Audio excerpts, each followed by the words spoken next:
கனடாவின் British Columbia மாகாண அரசு கடுமையான நோய் அல்லது காயம் காரணமாக வேலை செய்ய முடியாதவர்களுக்கு ஆண்டுக்கு 27 வாரங்கள் வரை ஊதியமில்லா விடுப்பு வழங்கும் வகையில் புதிய சட்ட மாற்றம் ஒன்றை முன்மொழிந்துள்ளது.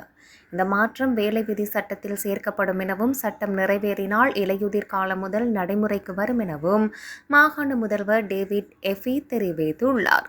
பெரும் நோயறிகுறி அல்லது பாரிய சுகாதார பிரச்சினையை எதிர்கொள்வது வாழ்க்கையில் மிக கடினமானது என அவர் கூறினார்.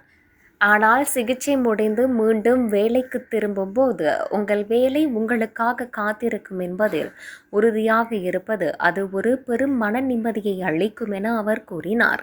இந்த மாற்றம் கீமோதெரப்பி போன்ற சிகிச்சை பெறும் பணியாளர்கள் தங்களின் ஆரோக்கியத்தை கவனிக்க தேவையான நேரத்தை எடுத்துக்கொள்ளும் வகையில் பாதுகாப்பளிக்கும் என எபி கூறினார். மனித உரிமை சட்டம் ஊனமுற்றவர்களுக்கு எதிரான பாகுபாட்டை தடை செய்கிறது. ஆனால் தற்போதைய வேலை விதி சட்டம் நீண்டகால நோய் அல்லது காயம் காரணமாக வேலை செய்ய முடியாதவர்களுக்கு வேலை பாதுகாப்பை அளிக்கவில்லை. இப்போது அந்த பாதுகாப்பை சட்டத்தில் நேரடியாக சேர்க்கிறோம் என தொழிலாளர் அமைச்சர் ஜெனிஃபர் வைட்சைட் குறிப்பிட்டுள்ளார். கடுமையான நோய் அறிகுறி அல்லது வாழ்க்கையை மாற்றக்கூடிய சூழ்நிலையை எதிர்கொள்ளும் ஒருவருக்கு தமது வேலை இழக்காது இருப்பார் என்ற உறுதி மிகுந்த நிம்மதியை அளிக்கிறது.